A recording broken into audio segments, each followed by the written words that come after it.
So, today we will solve one problem which is missing in array.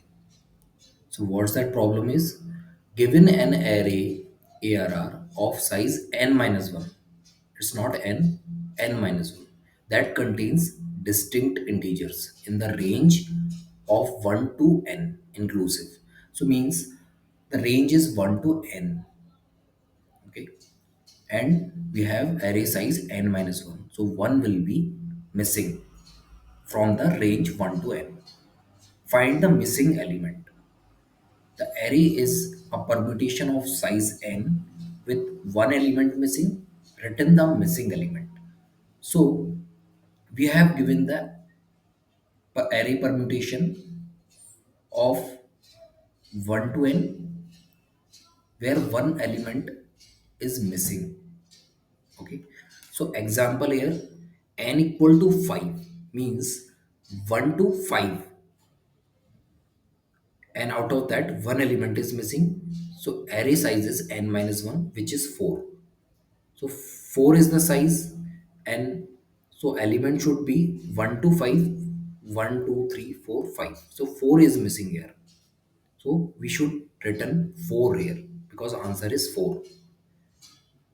And the one thing is, here we can see it's sorted, but actually the given array should not be sorted. It can be any permutation from 1 to 5.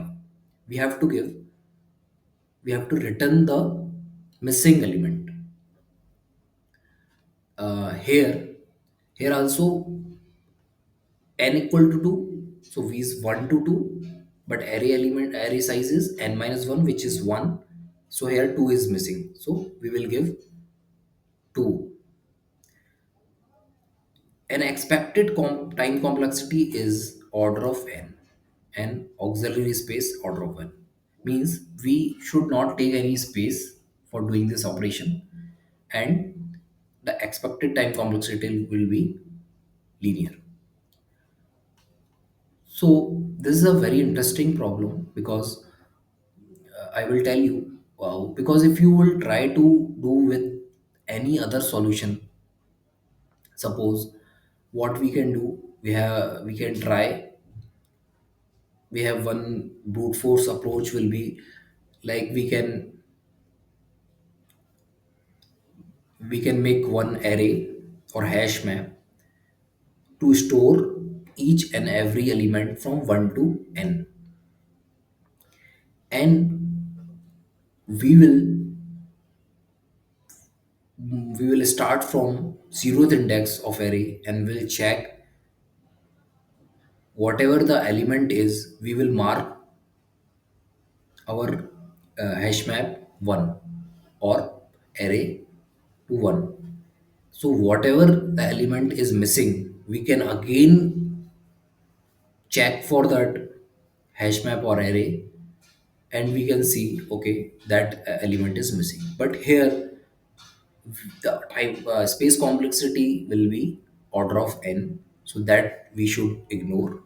So we can solve this problem by one property of XOR. XOR we can use. So XOR has the property that if we will XOR each and every element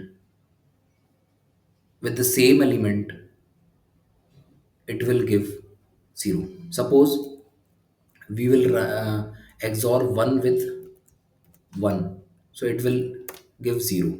Okay. So likewise, what we will do, we will XOR each and every element from the range like 1 to n. So what we will do, 1 2 3 and so on up to n, we will XOR it, and whatever the result will be, this result, we will again, we will store in some, suppose some variable answer, because, okay, because we will use it to get the answer, and again we will try to XOR this answer with all array element 0, array element 1, so on till array element n minus 2. Then we will get the answer.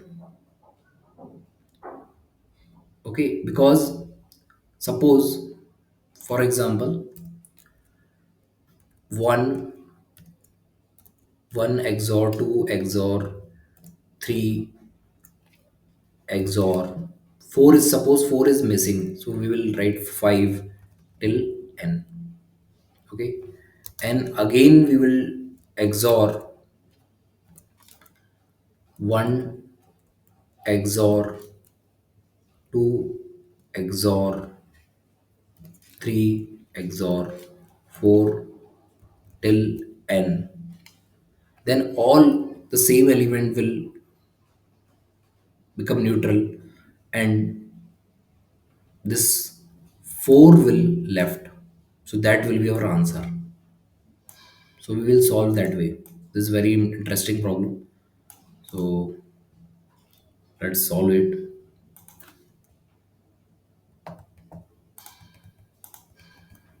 Okay, let's remove this. This is for just understanding, for your understanding.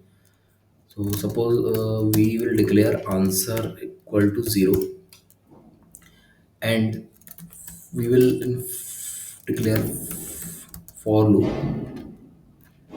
from I equal to 1, I less than equal to n, I plus plus. We have total n numbers in the range 1 to n, so we are doing 1 to n for loop. Answer equal to answer XOR I. So this will store XOR of all number from 1 to n. And again we will use for loop I n minus 1 I plus plus. Answer equal to answer XOR ARR of I. So why I declared this for loop I equal to 0 to n minus 1? Because we have n minus 1 element in the array, not n.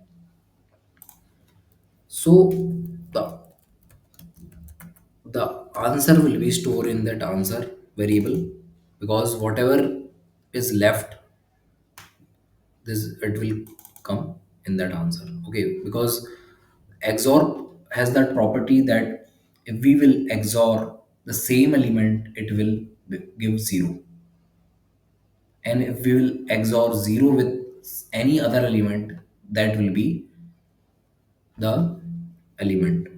So we will try to execute it. Compilation successful. Okay, we will try to submit it.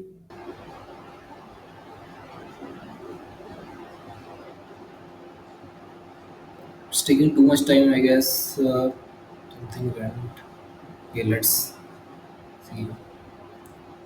Submission. Okay, yeah. Now it's completed. Yes. So problem solved successfully. Okay. So thank you.